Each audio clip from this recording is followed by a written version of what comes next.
This is one of the largest infrastructure projects that we've ever undertaken. We weren't as familiar with that process because, frankly, we don't have projects that large around here. In my lifetime, I likely will not see a project have such an impact on the community. And at the end of the day, it's going to be a good economic driver. Just to see Windsor benefit from so many projects that other parts of the country get, I just feel like this is just a great part and a time to be in Windsor to watch all this work go on.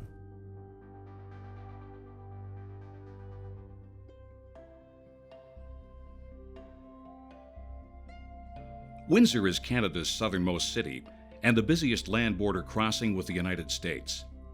Up until last year, the main highway to the border ended outside the city. More than 10,000 vehicles per day rumbled through the urban area, stopping at a number of traffic signals. This impacted local drivers, communities on either side of the corridor, and businesses trying to get their goods to market quickly and efficiently.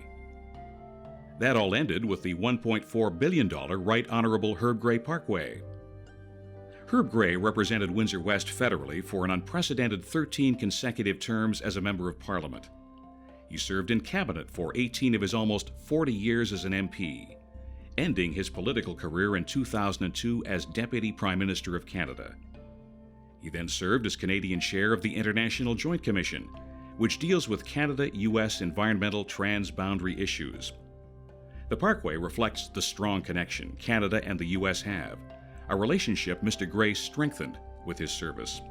Frankly, I was 14 years old when I went to work for Herb as a volunteer. So the whole, my whole life, Herb Gray's been a part of that. And then me volunteering for him was really my entry into politics. But he ended up becoming that touchstone for me everywhere I went. So he's like that, that backbone of our community political history. So it's almost fitting that we're going to name this backbone infrastructure after Herb Gray. That is our lifeblood to the economy of Windsor and Essex County. And Herb was that for us. He was our entryway into Parliament Hill for decades. The idea for the Parkway was first proposed in August of 2007. Following hundreds of public meetings attended by thousands of local residents, the Parkway was approved by Canada and Ontario in 2009. They had exhaustive meetings with the public, with analyzing all the various options for crossings. We attended many of those because naturally we wanted to have some input. Construction on the 11-kilometer corridor began in August of 2011, taking 4 years to complete, a feat unheard of for a project with such engineering magnitude. Spanning 3 municipalities, Windsor, LaSalle, Tecumseh, and Essex County, the project includes a new 6-lane below-grade freeway, a 4-lane at-grade parallel service road, stormwater management systems, and an advanced traffic management system. The road network is complemented by extensive community features, including approximately 20 kilometers of walking trails, extensive landscaping, community connections, and species relocations for the wildlife in the area. About a third of all of the surface trade between Canada and the United States moves through this gateway. It's about $300 million of goods on a daily basis. We always say, well, did you know that you can get from Montreal to Miami and you only stop at about 15 signalized intersections? And they're all in Windsor, Ontario, because this is the only place where you don't have a free flow when you're going across the border. Trade has been in our blood, and the result of that meant that we had to go back and forth between Windsor and Detroit many, many times in a day, let alone in a fiscal year for a business.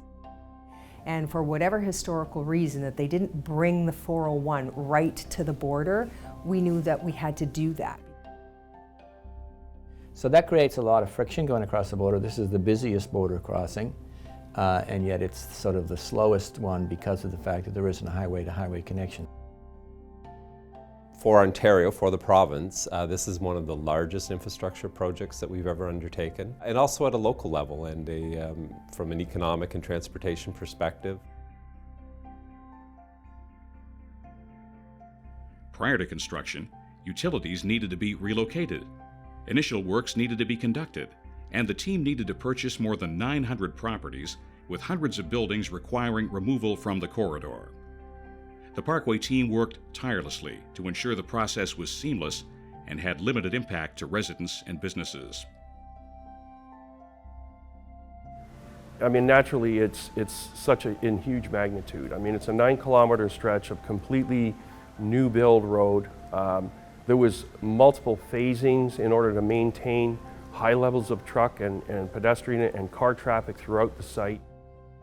We dealt with around 900 properties that were required for the construction of the project. And that was one of the more challenging aspects, I would say. Well, we were worried about the actual relocation. We had been purchasing property at the old market because we were planning to expand our business. So it kind of came in at the right time for us. But we were just worried with the amount of money that we had invested over there in the property and that if we were going to get the right amount to open this new market. It was quite an experience to look at people that you live with, because I live here. I mean, I was on that Huron line all the time. And I'd have to say to my neighbors, we're gonna have to move you. Just a few months before the Parkway actually began construction, I moved very close out to the southwest part of the city. So I knew everything that was on. I knew the concerns from people living out there before I even looked at a house when I was buying. So I was not nervous at all about choosing out there. So I was actually really lucky. I think I got a good deal on a beautiful home. As the project got into construction, people started to realize, oh my God, this is huge. And I think then I think people became believers at that point.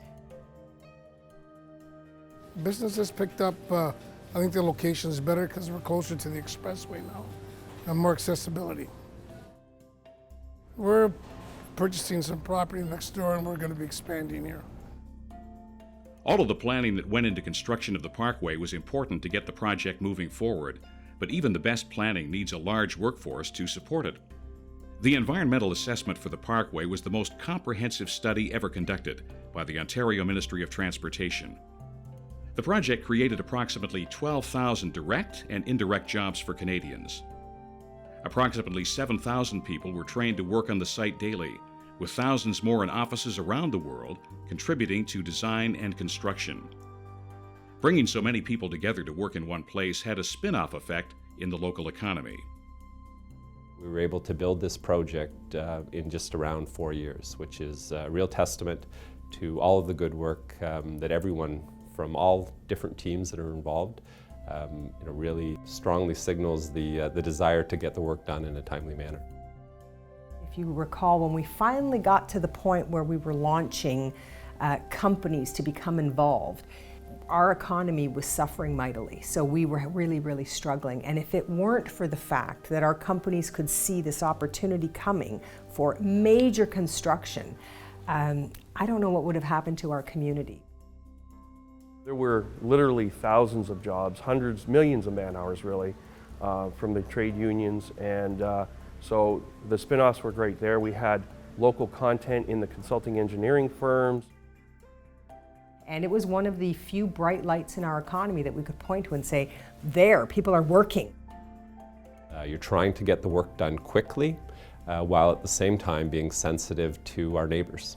And that's really the innovation that the team brought in trying to find creative ways to schedule the work and complete the work. Construction of the Parkway was no easy task. A premier trade corridor with thousands of vehicles and millions of dollars of goods flowing through needed to remain open. The project team implemented more than 25 kilometers of road diversions, taking traffic around the construction and excavation of tunnels 9 meters below the ground. Lane and road closures were limited to the middle of the night. Work was conducted concurrently throughout the entire corridor, with pile driving and excavation being conducted by multiple machines in every area. At the height of construction, more than 250 pieces of heavy equipment were on site daily. people from Windsor, we don't really think that we're ever going to get something that amazing. And this infrastructure project is just incredible. And I tell so many people, if you haven't driven out, you have to go out and see this. You know, as a resident of LaSalle and someone who grew up in the area, sees what really has transpired now in this parkway, I feel so rewarded actually, because now that I'm having a chance to use the parkway on a regular basis, and it's made quality of life in this whole region of our communities so much better, because now we're not having to deal with all of that traffic. You know, it's balancing all of those desires from all of the various stakeholders that were involved, and trying to find a path through the various challenges to be a success at the end of the day.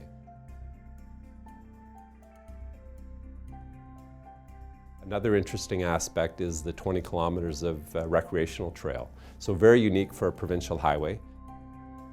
It's aesthetically pleasing, like it looks great. It's not just they've slapped in a trail along the way, they've made beautiful paved trails. And along some of the parts, it's the best way you can see down into the highway too. So I think a lot of people are going to be amazed to stop and take a look at exactly what this project did. You know, this project is probably one of the best and most unique new roadways in, well, probably Canada. Thanks to the Right Honorable Herb Gray Parkway and the thousands of people who helped make it happen, trade between Windsor and Detroit will continue to move safely and efficiently. There will no longer be impacts felt by communities on either side of the corridor who had been cut off for 50 years. This project will benefit the community for years to come through enhanced community connections, local amenities for active living, and a seamless international connection to the markets that keep us working.